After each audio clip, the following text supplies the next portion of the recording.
My name is Kelly. I'm the studio and events manager at Springload. We are Wellington's largest independently owned digital agency, but I'm going to leave it to Robin Marshall, who's going to be presenting soon just to tell you a little bit more about us. I'm really excited to be here today and to be bringing you our first event of the day. We have 5 wonderful speakers from 5 wonderful companies sharing their stories and talking about what purpose and impact means for them. We'll then be unpacking things a bit later, and we'll hear from each speaker about overcoming any boundaries from balancing purpose and profit. In case you were wondering, what is B Corp? The B Corporation are for-profit companies that use their power to bring about positive change in the world. B Corps meet the highest standards of verified social and environmental performance, public transparency, and legal accountability to balance profit and purpose. The B Corp community work towards reduced inequality, lower levels of poverty, a healthier environment, stronger communities, and the creation of more high-quality jobs with dignity and purpose. B Corps consider the impact of their decisions on their workers, their customers, their community, and environment, and with the understanding that we are all interdependent and responsible for each other and our future generations. So we're going to delve further into some really practical insights and tips around some of these topics throughout the day in all of our webinar sessions. For our session now, I'd just like to acknowledge all of the companies speaking today have been through the B Corp process, which does take a bit of resource, and we do understand that not everyone is able to do that, especially in the current economic climate. But our aim today is that we'd like to provide you with some inspiration and insight into purpose-driven business. It is possible to have a viable, value-driven business, but we'd also like to address the tensions that might occur when combining profit and purpose. We hope by sharing our stories, we can offer some understanding of the value of purpose and inspiration on how you can create this in your own business. And that profitable doesn't have to be a bad word. You can help by reinvesting into purpose. So next, we'll hear from each speaker for about 10 minutes each. And kicking off first, we have Miranda Hitchings, co-founder of Dignity. She won't be attending our panel section, but we'll have a couple of minutes for questions if needed directly after her presentation. So over to you, Miranda. Cool, thank you. I'll just try to make sure that my sharing of screens works well. So is that working? Can you see the slides? Yep. Or is it? Yes. Yep. Okay, cool. Okay. Well, kia ora. I'm Miranda. And so today I'm going to be talking about dignity and how we have prioritised profit and purpose through our business journey. So basically, my co-founder Jacinta and I started Dignity about 4 years ago. And I'll give you a brief overview of our founding story, because that is really where our purpose came from. But Jacinta is also going to be talking about it this afternoon in a separate seminar as well, but in more detail. So basically, we started because we were seeing reports of students missing out on school because they didn't have access to period products. And this was really heartbreaking to see. We were seeing this issue and we were thinking what we could do. And so we did work to find out more about what was going on and discovered that it was bigger than we had realised. Not only were students missing out on school, but for many this meant that they were facing long-term educational disadvantages. Because if students didn't go to school, they were more likely to not do as well and have fewer opportunities in life, exacerbating the cyclical and gendered nature of poverty. So even though it was a seemingly small thing, supplying period products, it actually had huge consequences. And it made us realise how ridiculous it was that this was an issue and that no one was doing anything about it, and that it was imperative that free product was getting out there quickly to those who needed it. So we decided to see what we could do. And we toyed with the idea of fundraising, but at that time the issue was that this wouldn't bring sustainable, ongoing support to people that needed it, and ultimately it wouldn't solve the problem in the long term. So we decided we needed to come up with a business model that would enable us to deliver product in an ongoing way. We talked to people everywhere about their periods and basically saw that there was a theme among many women. It was unfair that we were having to pay around $15,000 over our life just to have a period. At the same time, we were also seeing a discussion around gender equality and workplace well-being was also growing. And additionally, when we were having these discussions with women, they were talking about how much a nuisance a period can be at work, having to hide, period products up sleeves as you walk across the office and things like that. So we decided to create this buy one, give one model, where businesses would pay for not only products for their staff, but also for students without access. And this proved to be a really successful model. Since inception, we've partnered with around 25 organisations to provide 28,646 period products to people without access. Bit of a tongue twister, I think, that sentence, which has been really incredible. It's seen a reduction in school absenteeism and self-reports of improved happiness and confidence too. Additionally, this ethos has helped us, but the great thing about this model is that it's a balancing purpose and profit. We made an active decision to be commercially minded, meaning we have a sustainable, profitable base to work from, which gives us more options. It has allowed us to hire a general manager, Anika, and we also have Sophie as well, who's a paid staff member too. And it's meant that we've been able to grow our impact in a measurable way, and we can also achieve this really well through our sophisticated impact reporting too. And we've also now expanded our impact beyond students to help other members of society as well, because period poverty doesn't just affect students, it also affects other populations. And we now also have an impact base where people can donate through us as well. And additionally, our impact is multifaceted. We get to not only support people without access, but we also get to help with gender issues at a corporate level too, which we wouldn't have had we not decided to take a commercial approach. However, we have faced some dilemmas regarding purpose and profit in our journey.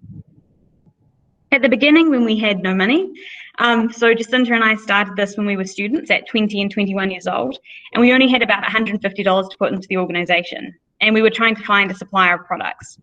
We found that we get incredibly cheap tampons through China, through Alibaba, but they were made of plastic, and there was lots of issues with shipping them to New Zealand and the carbon that would be required with that. And we had to make a call at this starting point. Before we had any customers, before we knew if the model would even work, we decided that we didn't want to operate if we were going to cause more harm to achieve the outcome that we wanted. So even though it was more expensive, we decided to partner with Organic Initiative, a female-led New Zealand-based company that provides biodegradable pads and tampons. However, this value of deciding not to cause more harm to achieve our outcome has been a big part of who we are, and has also helped us guide our business decisions along the way too. And it's the reason we're able to be a B Corp today. So for instance, this came into play when deciding whether not to add reusable products to our range. So when we first started, we only had access to single-use products like pads and tampons, even though they were biodegradable. And it was around this time that menstrual cups and eventually period underwear also started to gain traction. And we decided that even though it would reduce the amount that we could sell, because obviously single-use products, people need to purchase more than reusables, it was the right thing to do from an environmental perspective. And so we did it. On a similar vein, it was also a motivator for supporting and encouraging the government to provide funding for students. Although it potentially reduces our role in the community, this work will ultimately bring a better outcome for all. And we don't want to just be a tick boxing exercise. Additionally, this ethos of deciding that we don't want to do harm in the process of doing good has also helped us being young business owners. So we started the business at 20 and 21. I'm 25 now, but having a strong stake in the ground to guide my decision making has meant that we've now become living wage employers, and we try and operate as environmentally as possible, offsetting where we can't reduce our carbon. And so not only has being guided by purpose helped us create a really good company with really strong foundations, but it's also helped us become good businesswomen and grow alongside that too. So overall for us, it's important that we equally view profit and purpose together. Obviously, we can't do what we do if we don't earn money. And I also think there's an issue for many charities where they're facing charitable burnout. If you don't earn an income, you can often have a lot of passion at the start, and it can fade away if you don't, if you can't also live a good life alongside it. But we don't view profit as our core driver. It works as a supporter of our overall goal to create a positive impact in society. So overall, we're using an integrated thinking approach and system in everything that we do.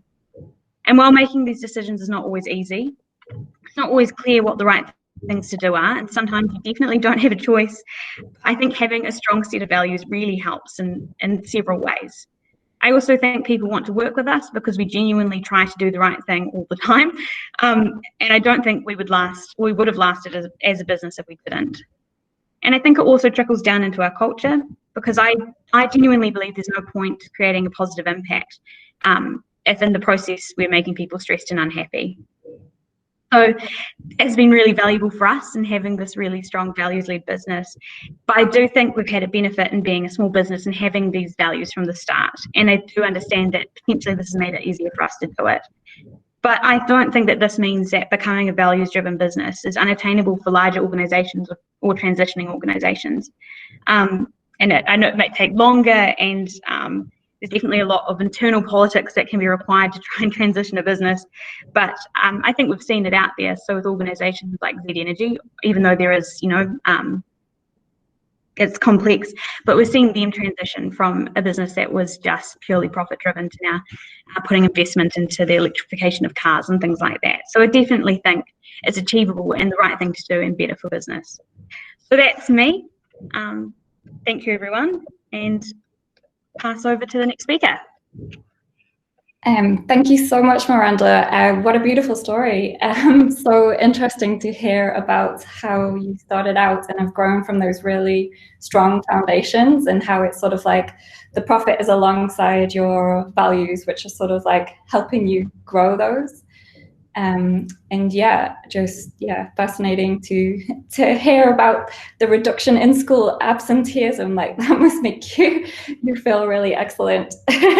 And give you lots of inspiration to keep going and grow your company further.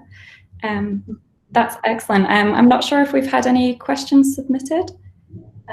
No, I think we will move on to our next speaker. So now we have Laura and Caccioppoli from Redvespa, who's going to talk to us next. Laura, over to you. I'm happy to step in. I just saw Brooke's message about a sleeping baby, so I wonder if Brooke wants to go next, just to have the quiet time. Sorry, do you mind if I? No, go ahead. Sleeping baby trumps everything. Awesome. Over to yourself, Brooke. Laura, thank you so much for that. And kia ora, everyone. I have a little 4-month-old Peppy that's just gone to sleep, so I thought I might take advantage instead of bouncing him while speaking. So yeah, really appreciate that, Laura. So kia ora, I'm Brooke. I'm from Sharesies. Kia te haere koa hau e tēnei rā. I'm really happy to be here today and speak a bit about Sharesies and our journey. I'm going to attempt to share my screen, so just bear with me for a second. Let's see if this works. Entire screen, this should work. Let's click.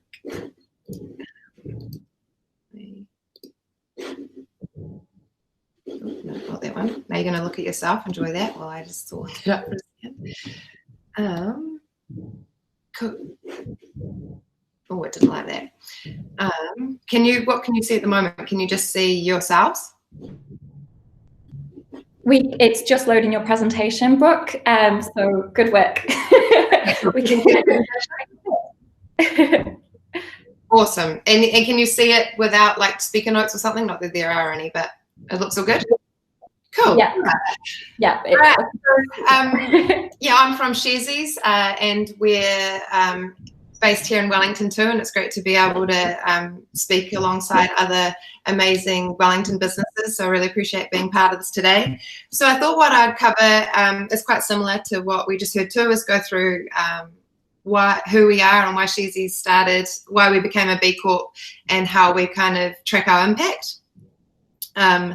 So who we are, Sharesies started in October 2016, and at that time there was heaps of media about millennials and smashed avocado and never being able to buy homes, and there was really no hope to be able to grow your wealth here in Aotearoa.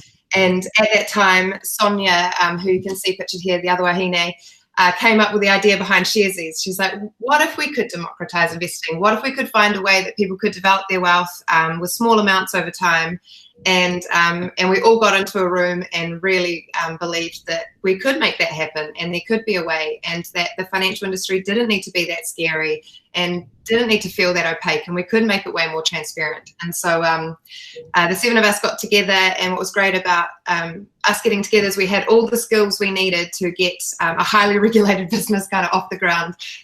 We have finance, design, and developers and customer experience kind of research. But what we did is we spent 6 months doing pure customer research before we even really dived into what the product could look like or what it would really do. It's like, well, what are Kiwis' attitudes towards money and investing, and how can we make money a more positive, how people have a more positive relationship with money and be able to grow their wealth. So we really all came around the common ethos that really everyone deserves the opportunity to grow their wealth. So our purpose here at Sharesies is to create the most financially empowered generation. And when we say generation, we don't mean age specific. We mean people who want to engage with their money online in a fun and connected way. So our first vision, in order to make this purpose come to life, is to give someone with $5 the same investment opportunities, if not more opportunities, as someone with 500,000. So really helping more and more people get access to investing, feel really confident and motivated when they're investing, and get their voices into companies, and really hopefully start to really create socially responsible companies throughout the world, and through people having more of a voice and participation. And so that was our vision. And what we did really early on too is we knew we were creating more than just a product that customers would interact with. We knew we were creating a business, and we really wanted to create a business that really had a positive impact. That was we didn't want to do it if it wasn't going to be, didn't have a positive impact. And so we all sat down and really thought about, well, what type of business do we want? What are the values we want to have in our business, and what are things we want to see? What are things do we want to see created in the world? And so early on to the founders set our values, which is to chase remarkable. So to be bold, take those risks, set new benchmarks, question why the industry is how it is, and look at new ways to really make it more inclusive.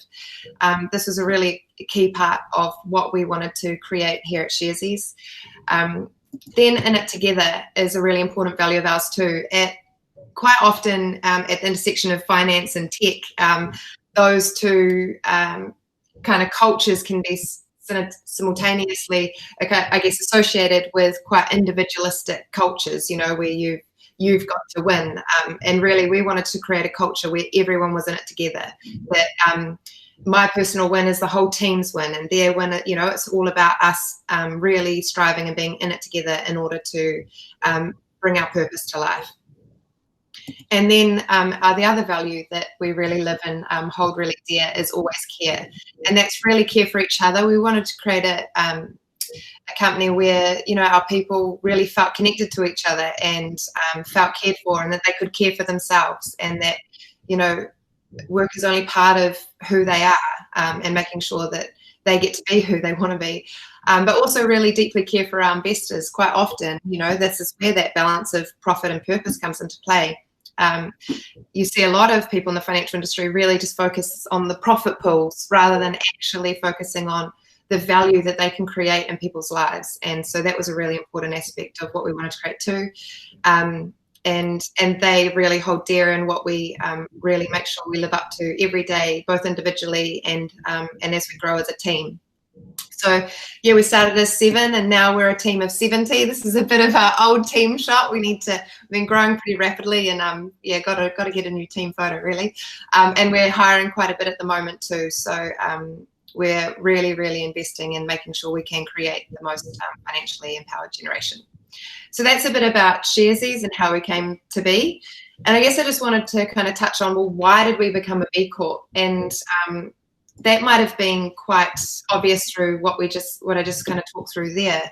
But really, I think we had Andrew speak, who's the CEO of Australia and New Zealand last week, and, mentioning that there are a lot of companies out there that do greenwashing, or, say that they're socially responsible and might, donate money, but not actually have really robust processes in terms of how they care for their people, their community, their customers, have good governance. And we wanted to make sure that we were creating a business that is a force for good, and that really was always striving to improve and chase remarkable in terms of creating a really remarkable company. And so being a certified B Corp is a really important part to that. It's our it's kind of, we're a highly regulated business with a lot of audits, and we see this as another really important certification that, everything we do is for our purpose and our people, and that we're always striving to improve and see how we can have more and more of a positive impact. And the B certification is a really important aspect of that for us and our business, and will continue to be. So then, looking at our impact, we think about, well, what are ways that we can really make sure, what are reasons why we started, and how can we make sure we're always tracking towards those impacts, and then how are we making sure that we're continuously improving. And so we've broken our impacts down into 6 areas, and I just thought I'd take you through those 6 areas, and then what we've been doing to meet that impact that we're wanting to create, and then also areas that we know we need to improve, and are investing in that too. So the first impact that we really measure, and you see it's right there in our vision too, is to create equal investment opportunities. And what we're really proud of at Sharesies is we brought 1 cent investing into Aotearoa. And that was really important because when we did all that research, it really rang true that a lot of people felt like you needed heaps of money to even just get started, or to even be able to grow wealth. And we wanted to flip that and go, actually, you can start with anything, as little as a cent. And it's also really important, that 1 cent investing too, to make sure that we really, really removed the barriers to investing. And that was a key one. Other barriers was that people felt that they needed to know heaps. And another barrier was pretty much the branding out there. If you Google investor today, still you won't see people that look like me, or the majority of people in New Zealand. And so it's really important that we wanted to really strip away all those barriers and redefine what wealth development was. And that was a key first step. We also introduced kids accounts, and we have thousands of kids now who can grow their wealth. And this was really important because we wanted to find a way where we could help intergenerational wealth occur too, and that transfer, and make sure that we're helping that transfer of knowledge really young too, helping kids really understand how to be engaged in investing, and over time use their voice there too. So we're really proud of being able to bring that to Aotearoa. We on our platform, I know I haven't spoken to it much yet, but essentially we have thousands of investment options. Oh, well, soon to be thousands, actually. We have managed funds that we offer. So they're New Zealand companies that, New Zealand funds that say you can invest in Pathfinder managed funds, which are social responsible investment options too. We also have all of the New Zealand stock exchange shares on our platform too. And we wanted to make it really simple and easy to get the key information you needed to know to help you feel really informed and confident with your investment decisions. And in a couple of weeks, we'll also have thousands of investments because we're opening up access to US shares too. And we also have plans to get into offer Australian shares too. And that's really key about creating the access. So anybody with $5 to 500,000 to millions can access all of those investments in one place. And we started to hit the streets too, because what we learned through that research is there's a lot of taboo around money, and we wanted to spark conversations and get people talking about, sharing tips and tricks. As soon as we open up those conversations, you remove that kind of opaqueness of the financial world, and people can start learning and growing and feeling more confident with their financial choices. And so getting out there on the streets is a really important part of what we do too. So now at Sharesies, we've got 188,000 Kiwis that can call themselves investors, and to date they've invested over 550 million through they've got over 550 million in Sharesies at the moment. And it's really great to see that we've been able to provide access to that. So the second part, the second impact we really want to monitor is like, yep, access is one thing, but how are we making sure we're really helping people feel confident and motivated when it comes to investing? And so what we're really proud of is that we've kind of flipped the stats that was there in the financial industry. I mean, before, it's predominantly the majority of investors are over 60 male and live in Auckland. Majority of our investors are under 40. The average deposit is less than $500, 370. And we've got near gender 50-50 gender engagement. And we want to be tracking more in terms of the type of investors we bring and making sure that we're creating a really inclusive investor experience there too. We also, in order to make people feel really confident and motivated, we launched a thing called Auto Invest so that people could create really good financial habits really simply. And so that's where you can put money away every payday and watch your portfolio grow, and that helps you build that confidence, like there's something happening for me without me having to make the choices all the time. And we've found that to be really, really popular too. And everything we do, every new launch we do, we always, everything is run through customers or potential customers. And we're really proud of the fact that we've got 9 out of 10 customer rated a kind of customer experience from what we're doing, because everything is about, are we making this really simple, easy? Are we providing access, and are we helping people feel more confident and motivated?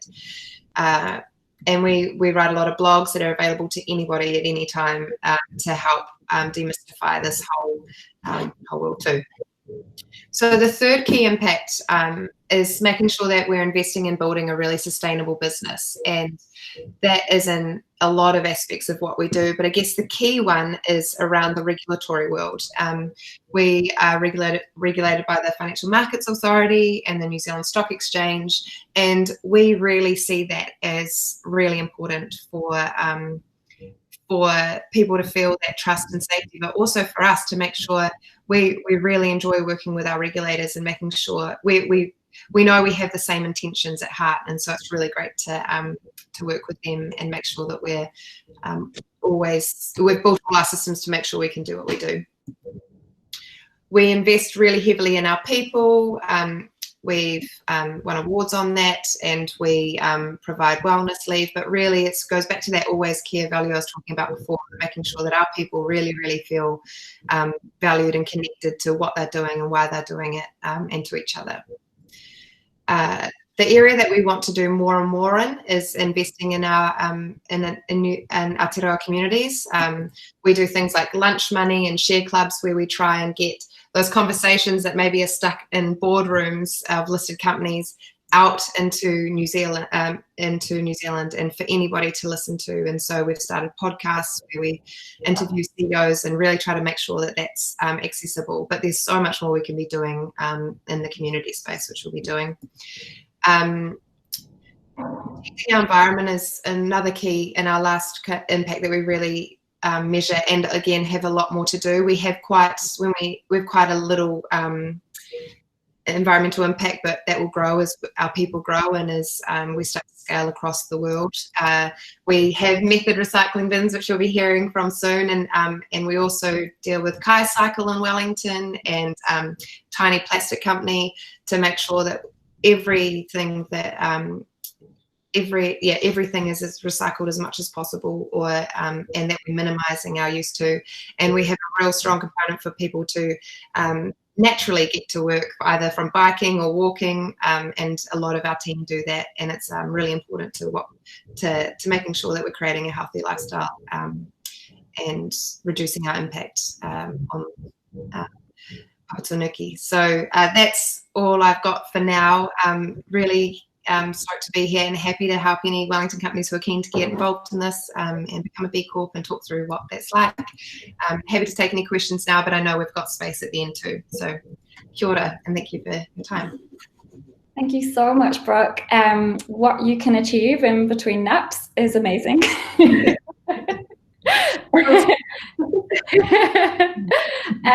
Yeah, and lovely shout out to Method there as well. Love that bit.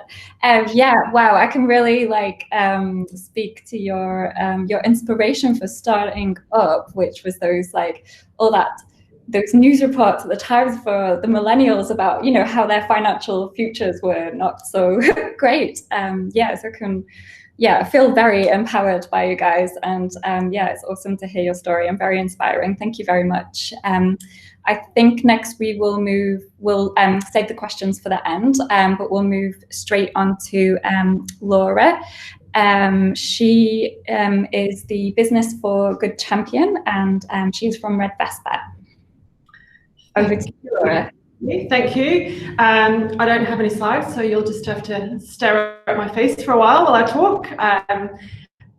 So yeah, as Kelly said, I'm the Business for Good champion with Redvespa Consultants. We're a specialist business analysis consultancy with offices in Auckland, Wellington and Christchurch. Probably not the kind of organisation you would traditionally associate with balancing profit and purpose, but that kind of ethos and that of business for good has actually always been present with Redvespa. So back in 2003, when Richard Gibson founded the company, his vision was to provide the best possible experience for his clients, but also for his consultants. And since then, that vision has grown to incorporate our communities and also our environment. So our work in this area is guided by our 12 Business for Good values. I won't list them because we don't need to, but you can view them at our Business for Good website, which is just businessforgood.co.nz. Those values are based on the United Nations Sustainable Development Goals. So there's a clear pathway back to something bigger, but they represent the areas that we feel we can have the most impact in. They also feed into Redvespa's strategic pillars, which guide our overall business strategy. So how do we balance profit with purpose? There are lots of ways. When it comes to our clients, because at the end of the day, without our clients, we can't do any good. We've got an expert sales squad in place. They operate on the value of care and empathy. They are expert listeners, and they focus on working collaboratively with our clients rather than simply prescribing to them. And they actively pursue companies whose values align with our own. And so that's a clear way that the Business for Good values come into play for our sales team and for the companies that we choose to work with. For our consultants, one of the key factors for us is ensuring that their well-being is always front of mind. It's a vital part of our relationship with them. We encourage them to grow as people as much as business analysts. And we have a team of people and culture advisors across the country whose sole aim is to ensure the well-being of our consultants, bearing in mind that our consultants spend a large amount of their time out on client sites, so we don't see them every day. That becomes really, really super important. We won the Employee Experience Award Business of the Year a couple of years ago, which has been awesome for us. But what was really the best part of that was actually taking the feedback that we got from it and being able to learn from that and grow again from it. We provide opportunities for connection as much as possible. Again, because they're so widespread, bringing everyone together as much as possible is really, really crucial. So we host shared lunches in our offices, tribe gatherings, which is where we kind of bring people together to share knowledge about various different topics. Generally on an annual basis, we'll host bigger events to bring everyone together in one place. Not so much this year for obvious reasons, but that's the general plan. With regards to the environment, we've got a carbon measuring, reduction and offsetting program in place with a view to reaching net carbon neutral by 2030. We've undergone a number of waste reduction initiatives too. So we also have the Method recycling bins in the office. So Method doing great guns in Wellington. And we're constantly looking for new initiatives that will help us to improve our impact on the environment. So it's, we haven't kind of just said, okay, we've got the recycling bins, that's it. We're going to keep looking, we're going to keep trying to improve. The community aspect of things is, for me, I think where Redvespa really shines.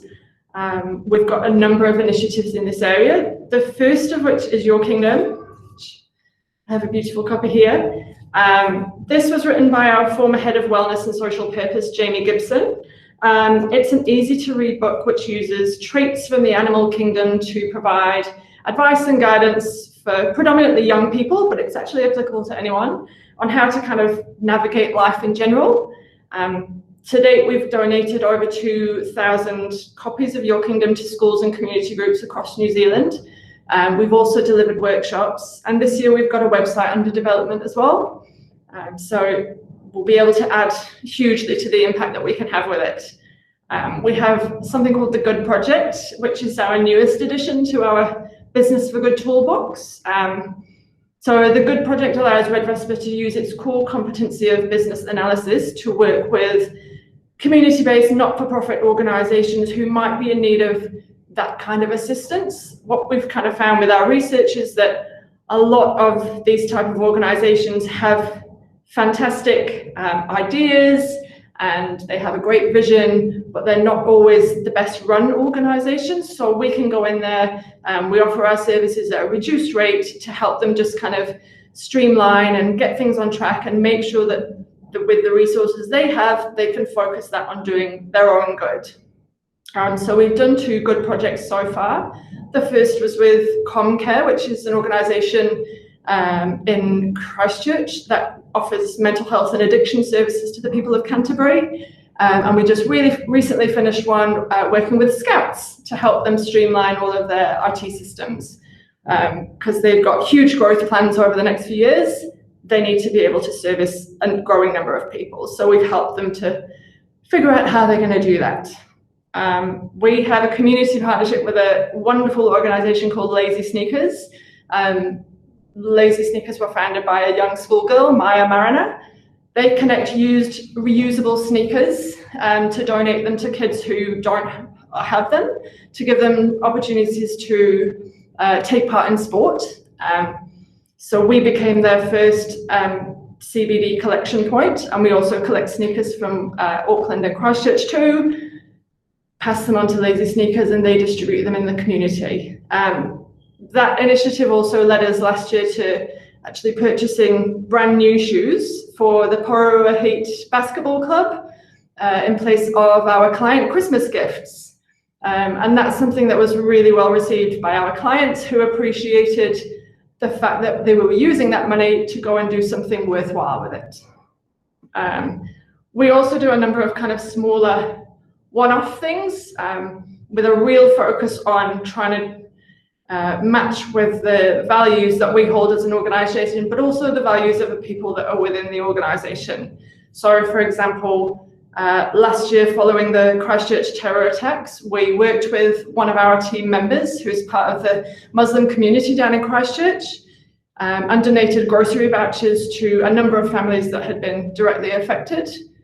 So it's a fairly small thing, but it's a really meaningful thing that we know is having a positive impact. We had a number of teams shave their heads this year for Shave for a Cure. This was started by one of our consultants emailing our CEO and said, "Oh, do you think Redvespa could sponsor me?" She went back and said, "I'll sponsor you, and I'll also shave my head too."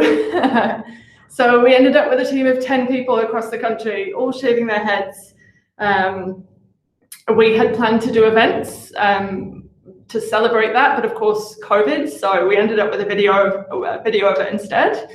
But we raised over $10,000 for Shave for a Cure, which was just incredible. And then to celebrate International Women's Day, obviously a real important thing, we donated toiletries to a charity called the Aunties, which works with women that are affected by domestic violence.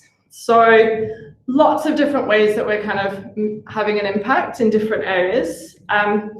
For us, having the B Corp certification has been really, really useful in terms of helping us mature our thinking in this area, to the point where we kind of felt it was really important to start talking publicly about what we were doing. So we do that through our annual impact report, which we've just recently released the second one of. Again, you can find that at businessforgood.co.nz. I sound like I'm a salesperson now, but that's where it all is. we know that to be able to encourage others to join the Business for Good journey, to join B Corp, whatever kind of term they want to use, whatever they want to brand it as, we have to be transparent about what we do. We have to be held accountable for that, whether we've had success or a failure. We have to be able to talk about that, and we have to be open to learning from others. And what we found off the back of that is that the more we talk about it, the more we find people who are really willing to engage and to get involved themselves.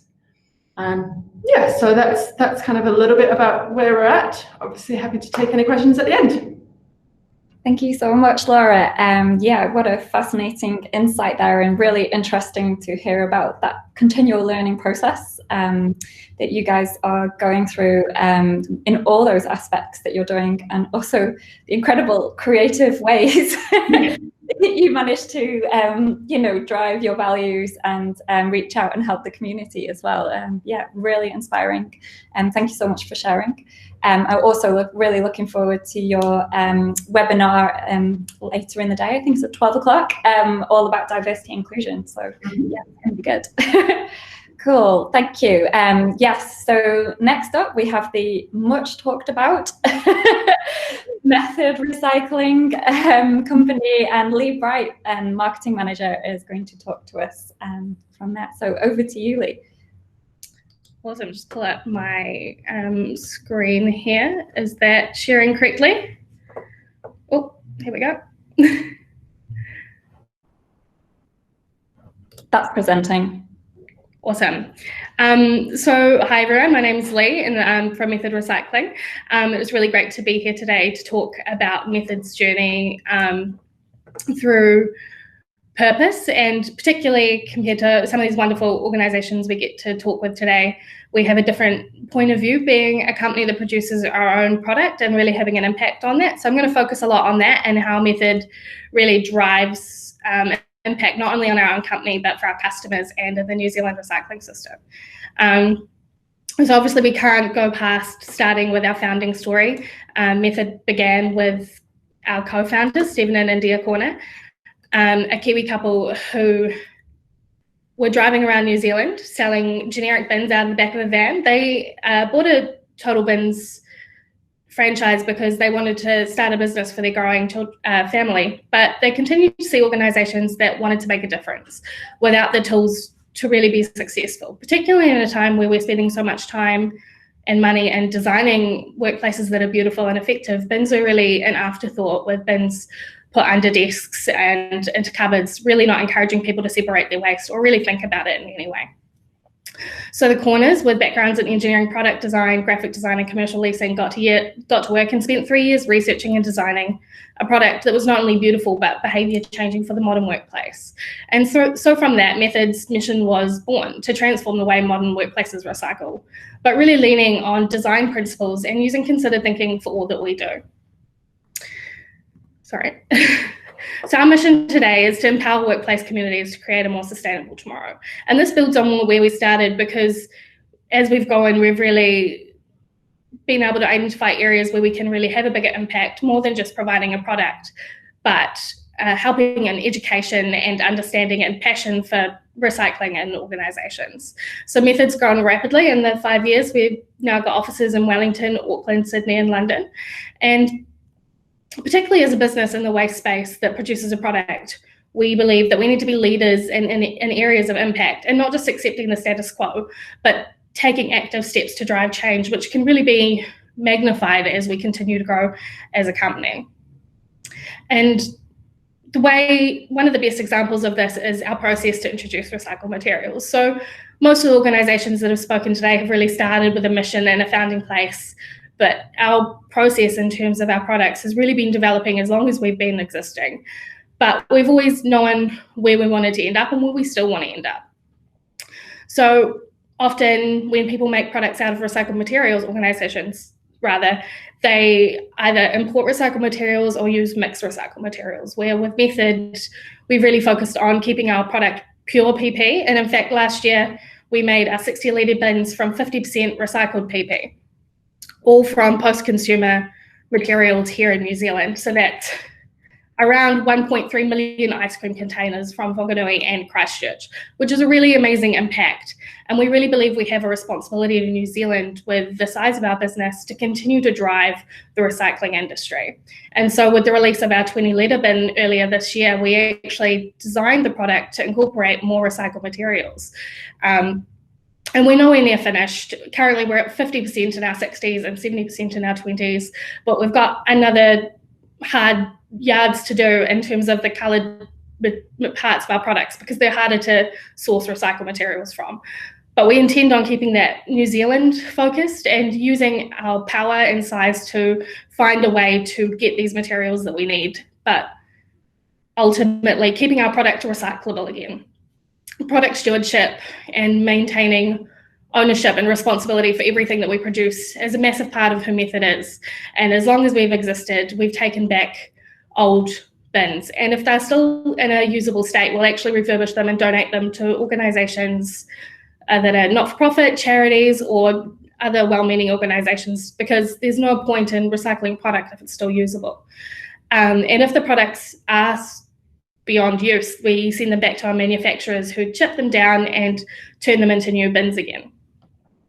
And this is a really amazing feat for us, and it's taken us years to get here, but to have a recycling industry that's in disarray and often in New Zealand, we've actually managed to create a circular product right here on our shores, as well as being able to ship recycled materials off overseas. So we really know that we're able to make a significant impact in this area and continue to do so. We'll also continue to use our resources to educate those around us and help our clients to educate their team. There's a massive knowledge gap around what is recyclable, what we do with our recycling, and where it goes at the end of their life. So we always try to be transparent about where our materials come from and try to help bridge gaps for what goes in bins and where it might end up. Because at the end of the day, sometimes it's about choosing the right product instead of choosing not to purchase. And at the end of the day, our customer success is our success. Intrinsically, those two things are linked. With our mission, we get to work with some amazing organisations. And as we've seen today, a lot of people are very proud of their bins, whereas traditionally, that's not a thing that people would talk about.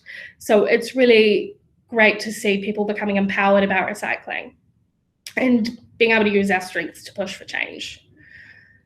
So as I mentioned, Method's purpose in the beginning was based on the principles of design, which is really born out of the principles of our founders, Stephen and India, really focusing on reducing waste, considering the lifetime impacts of everything that we produce, and really being human-centric and behaviour changing in everything that we do to our products and in our office and with our shipping, and using a considered thought process for all those actions. So as we strive to be the best in our industry, we believe the best thing we can do is to work with those who are best in their fields for our needs, such as some of the people on this wonderful call today.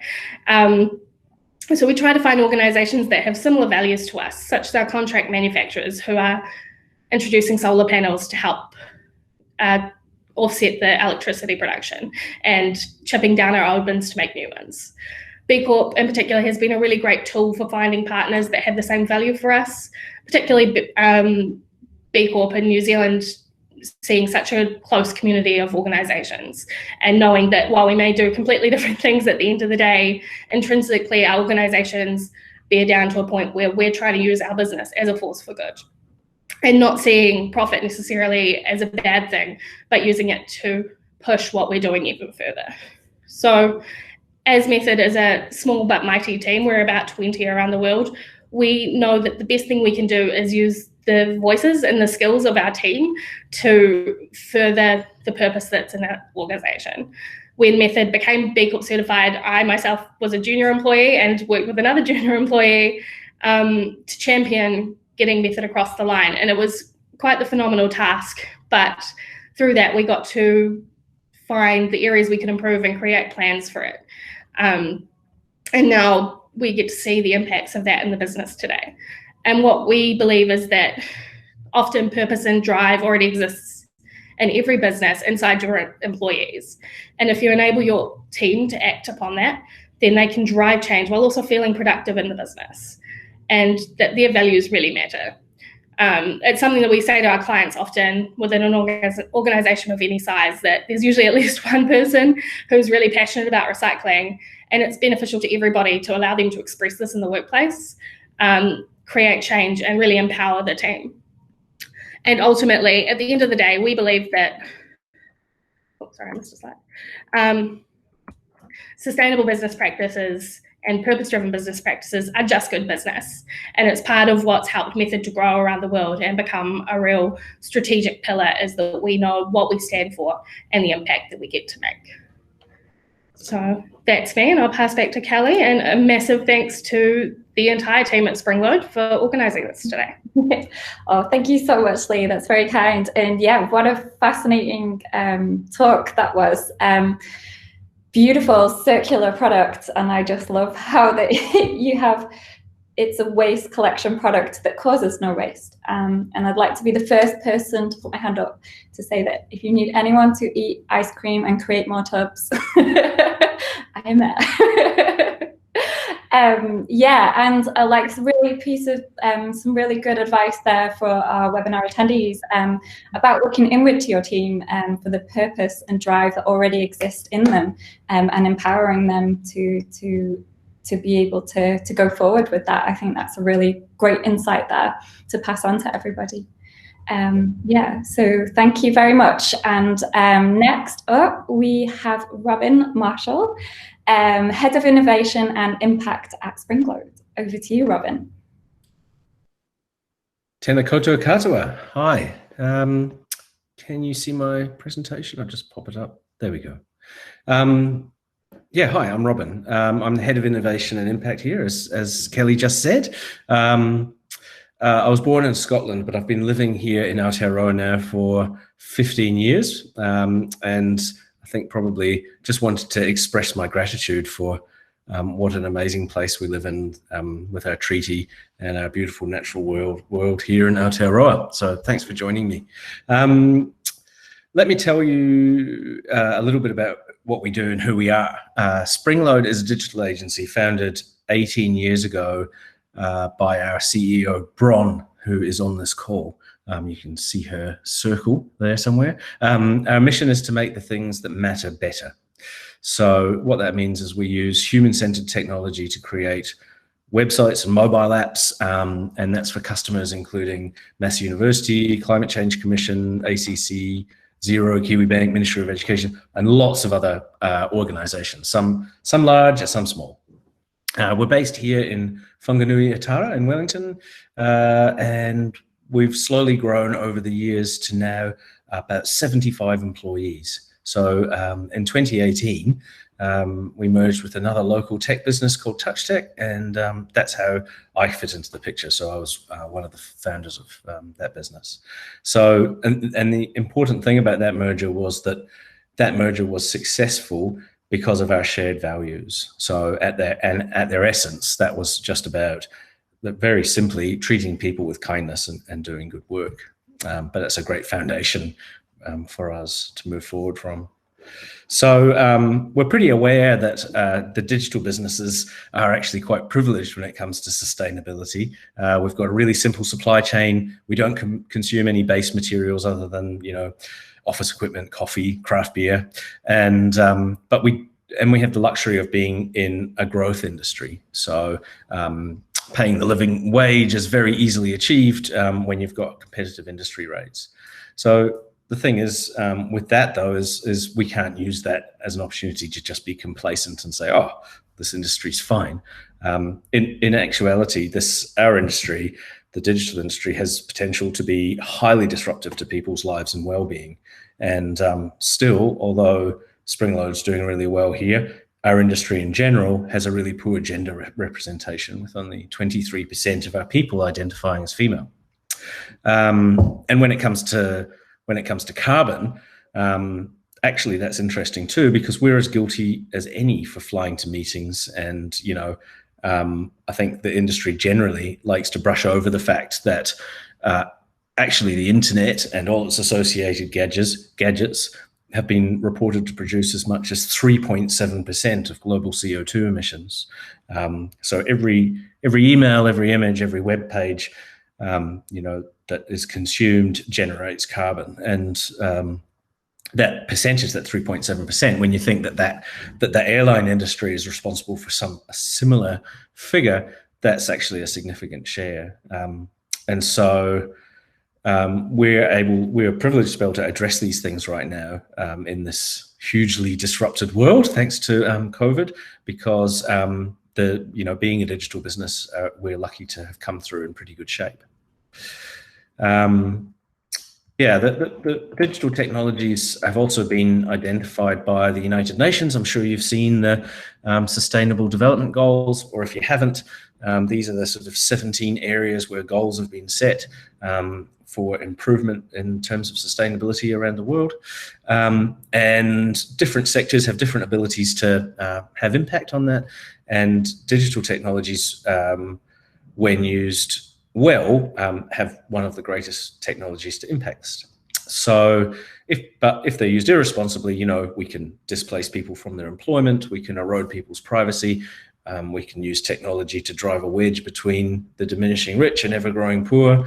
So the question is, how do we balance that? How do we make sure that we are on the right track to drive us towards this shining future that we all want, and not committing ourselves to a less equitable world? So, the way we see that is that we see digital technologies as an amplifier, so that we can use digital technologies to amplify good, or not so good, but we would rather choose good. And B Corp has been a really great framework for us to think through the various aspects of balancing purpose and profit. And it's given us some ideas of how we can deliver impact, but also we use similar to some of the other preventers, we view our impact in sort of 5 prongs. So we've got role modeling, which is becoming a B Corp and talking about it like today, and continually working on our diversity and inclusion and on our carbon footprint and talking about it. By the way we engage, choosing the people that we work with, by creating things that contribute to the community. So whether that's digital products or open source tools that we can share with the world, by partnering, so working with working with organizations that and projects that create a better world, and then finally supporting, which means sponsorship or our reduced rate for social and environmental good projects. So our gender diversity is something that we're particularly proud of at Springload. The Springload whānau is far more representative of gender than the rest of our industry, which is really nice. And that's through a lot of hard work and careful experimentation with the recruitment process, and communicating clearly the business that we're trying to create to the people we're hiring. So we've pushed our business to have a much more representative gender diversity. So we use techniques like salary moderation to ensure pay equity. And we have a program called GROW, which you can see a cohort on the screen there, which is developed by our team to introduce women and non-binary people who have never coded before, or who have very little experience in coding. And to introduce them to the opportunities that a career in technology can bring. And that's a really interesting one from the merger too. So the 2 companies, TouchTech, we had a group called Rails Girls, and at Springload there was one called Django Girls, and we joined those people together to create Grow, which was very cool. So in terms of carbon, it's pretty amazing to think that Springload's now been carbon neutral since 2008. So with annual auditing taking place, we offset 100% of our primary carbon emissions. And recently, with the help of Carbon South, who hopefully you'll get to see talking today, we've been directing those offsets to projects which not only offset the carbon, but have flow-on effects to supporting communities. We also plant a native tree for every invoice that we send out. So we are now proudly carbon negative, or climate positive. And we do that with our partnership with Trees That Count. And I have to say that this work is work that our wonderful Claire Everett, who's I'm sure some of you know and is on this call, has spearheaded, and she's done an amazing job on that. Perfection here is elusive though. We're really aware that the websites and apps we produce for our clients create secondary emissions through their use. And one of the really interesting things that we learned recently was that a software developer just on a random piece of software that he worked on realized that by reducing a file size by just 20 kilobytes, because it was being loaded on 2 million websites, that small change saved 3 tons of global carbon emissions. So, you know, that's an example of amplification. So small changes that we can do can be amplified to have huge impact. So this is an area that we're exploring at the moment, looking at how we can move more of our websites to be hosted in regions with sustainably generated power and produce websites that just consume less energy. And also, we also have method recycling bins, just to complete the set. So yeah, choosing our clients is something that we do carefully. We've developed a client match matrix to make sure that the businesses we work with aren't only good for our bottom line, but also that they align to our values. We have to recognize that all economic activity really has some negative effects. And so we don't want to be working with those who are refusing to change their behavior to address those negative effects. And we also champion accessibility of the websites we build to ensure that all people have equal access to them. So we do this by creating open source components and tools and sharing them with the global digital community so that they can do the same thing. And staying ahead of the curve in our industry means experimenting with new technologies and methods, which is something I get to do and is really fun. And we get to do those experiments on self-driven projects rather than just for our external clients. And so whenever we do this, we try and find how we can find projects which create change for good. So some examples of this would be a hack day where we invited people with projects in the social good space that we could help them push forward. We experimented with artificial intelligence to create a little tool that identified recyclable materials. And in the transition from level 4 to level 3, we created a contact tracing tool for the COVID-19 pandemic ahead of the government one that was produced, just to help people get back to business safely. And so, you know, we're looking now to experiment with improving digital inclusion for people with disabilities and projects to help drive a positive recovery for the Whanganui Atara economy. So we've still got a long way to go. The B Corp assessment has identified for us a whole bunch of areas for improvement, not just the ones that increase our points, actually, because I think someone mentioned a box ticking exercise. We also don't want to see it as that. What we want to do is use it as a framework to find changes that we can make to our business to make it more awesome. And so we think we can truly make a difference if we choose to do the work that we have identified. And so particularly for us, that's in improving our diversity to be more representative of society, the carbon stuff that I was talking about, and of course, looking to further change the way that the governance is structured for the business to make sure that that purpose that we have is embedded into the company's future, no matter what happens. So yeah, sorry, I've gone a little bit over, but I'd just like to sum up with a bit of a message of optimism. I think this movement, the B Corp movement, is really gathering momentum. It's great to have all these people here today and to hear it being talked about more and more. I think each successive generation of people is sort of demanding more and more ethical and sustainable behavior. And, you know, I'm lucky to be exposed to new graduates and my children's friends and people that I come through in contact with through work and family life who are younger than me. And I can't help thinking there's this tidal wave of change coming, and it's going to be hard for businesses to claim leadership in this space in the future. And I think that's great. You know, the world needs good, strong leaders, but it also needs the people to hold them to account. So thank you very much.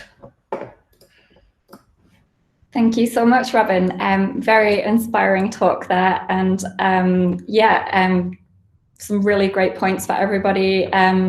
You know, about, I think I found the most fascinating thing about the amplification that we're doing, and something that you think might be a small change can actually have a large effect. So that's really something great for everybody to take away and consider consider from this webinar, I think, and also around improving our diversity and inclusion at Springload. It was good for everybody to hear maybe about how we are going about that through our education and targeted advertising for our job roles.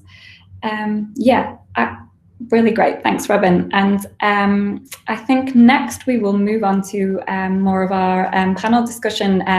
We were going to unpack a bit further and look into balancing profit with purpose, and have you overcome any boundaries balancing purpose and profit? I thought we could maybe start with Brooke. I see that you're back in between naps, Brooke. Would you like to speak to that question? Yeah, sure. I mean, so far on our journey, really, it hasn't felt like something we've had to really balance. Like everything that we've chosen to focus on has been really for that purpose, or like bringing our vision to life. We're more a capital-intensive business than a profitable business, I guess. So I guess for us, the lens we've looked at it more is like where we raise our capital from, and making sure that when Sharesies is growing and we're raising capital, that we're raising it from people who are really bought into our long-term vision and really care about the B Corp values too, and making sure that they're investing for a better future. And so like we've been pretty targeted with who we've brought into this journey with us or not, and I think that's probably helped. But in terms of like prioritizing initiatives, really it comes down to, I believe, you hear companies talk about we've got to capitalize on that value, but I really believe that if you're creating value for customers and society, value will be created through that. And so that's really at the heart of how we prioritize, I guess. Excellent, thank you. I think there was a little question earlier. Somebody had asked, how did you fund the initial 6-month research? Taking me back, eh? So part of that, I was still, some of the founding team was still working at the companies we were working at that time, so that was Xero and Kiwi Bank. And then there's a little baby noise in the back. And then also we didn't earn any income at the start, but we joined an accelerator when we first started off, and they gave us $20,000. So that most of the research we did ourselves, and then we were able to get access to this like 3,000 Kiwis, which helped kind of quantify the qualitative ethnographic research that we'd done. I also saw a question from Emily, if you want me to answer that now too, or should we? Yeah. Regarding, so yeah, we're offering all of the, we're offering, US shares, New Zealand shares, soon Australian shares. And the question was, so what are you doing? Are you only going to offer socially responsible investment options? And this is something we talked about a lot when we started Sharesies and continue to do too. But really what we've found is that there's environmental, social, and governance criteria out there, but there's not a really clear standard that a lot of companies have implemented. And so our plan is that we will offer all of the investment options, make it really clear which ones are really investing in their environmental, social, and governance practices. And hopefully what we hope to see is that through the power of people investing in what they really care about and what they believe in, we will start to see the change. We also know that there are shareholder activist groups that actually go and target, say, fossil fuel companies and really build up a collective there to help drive change from the inside. So our ethos has always been to provide choice, but make sure that people really clearly understand what they're investing in. And that's our current stance on that. Okay. Thank you so much for that, Brooke. Laura, perhaps would you like to speak to that question for Redvespa, overcoming any boundaries, balancing the purpose and profit? Yeah, I think it's a really interesting one, because you kind of think about companies that have these kinds of purposes and you think that that's where all the money goes, but the reality is that, Redvespa and everyone else, we have to be a profitable company in the first place to be able to do the good.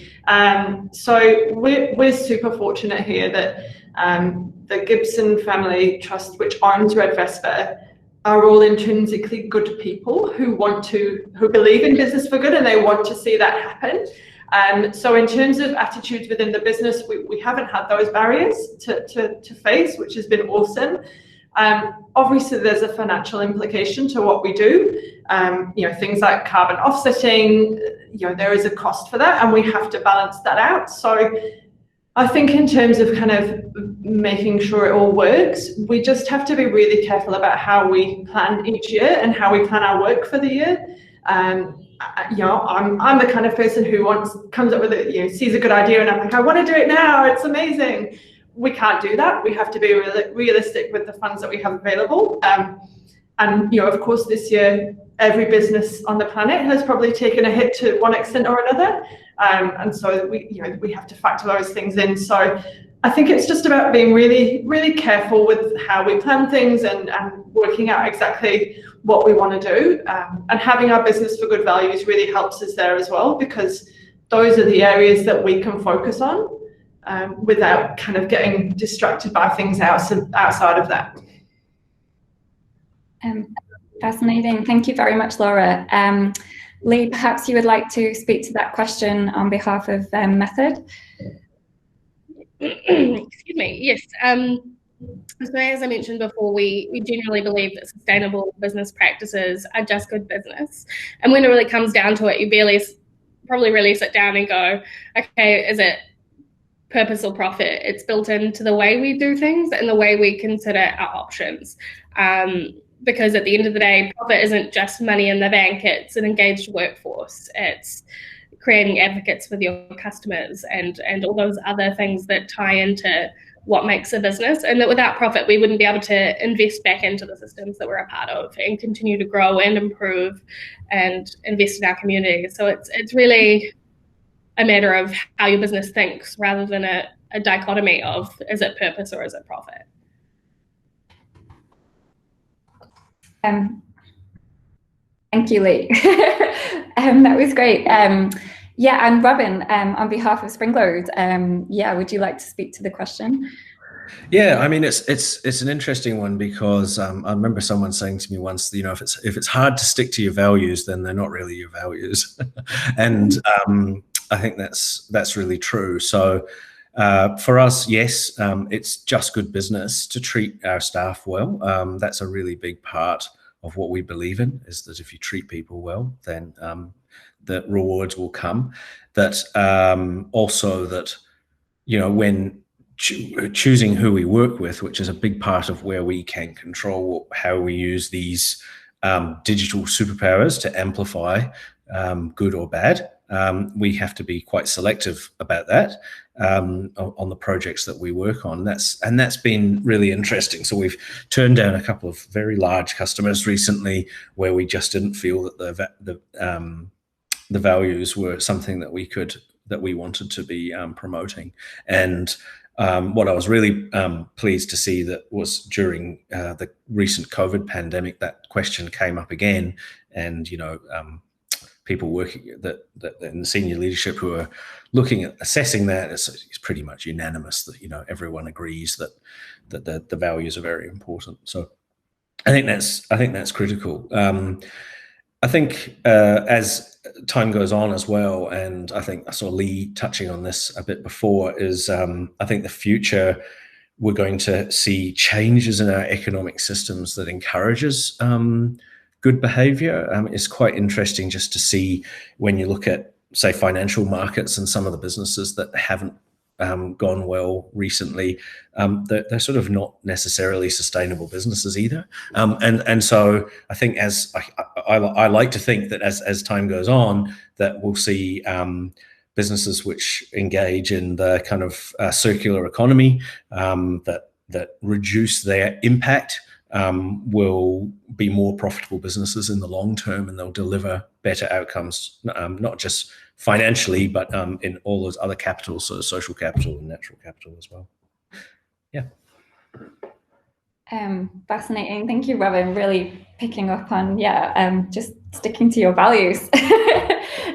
Sounds like a really good top tip from everybody, and it gives you a strong foundation and a good base to keep going. Yes, we only have 2 minutes of our session left, and we have a few questions, and I also need to do a little wrap up as well. So I think that the best thing for us to do will be, we will answer any questions after the session, and just email you all a link to a little video of that, so you've got all of your learnings and specific questions answered that you would like to take away. Yes, for our wrap up, I would just like to say thank you so much to all of our speakers. You're so inspiring, and you're some wonderful advice and information for everybody to take away and think about, and hopefully people can get some inspiration, and have got some really practical things that they can take for their own businesses and companies, or just their personal lives as well. I'm feeling incredibly inspired right now. Some great insights, information, inspiration. Perhaps we'll see some of our attendees at our other webinars that we are running all throughout the day. We'd also love for you to join us for a few drinks and nibbles in our Springload event space that we are running from 5 p.m. today. We will just post the link in the chat to that if you would like to get a ticket. Of course, we will have our method bins, beautifully collecting our waste for them, and we've got Dignity in our female toilets. We are going to be providing some beer from the B Corp company Sawmill, and we've got Garage Project beer from the CoGo app, who is CoGo are also another B Corp. And most importantly, our lovely B Corp community will be there on hand to answer all of your questions. So feel free just to click on the link we've just posted, and you can get yourself a ticket for that. Cool. That's everything. Thank you very much. If you're keen to learn more about being a B Corp, you can head on over to bcorporation.net. I think we've got a link posted in the chat for that too. And yeah, thanks again, everybody. We are bang on time at 11:20, and maybe see some of you for the next session. Cool. Thanks for coming. Bye, guys. Thank you. Thanks, everyone. That was amazing. Thank you. Thanks, Bram.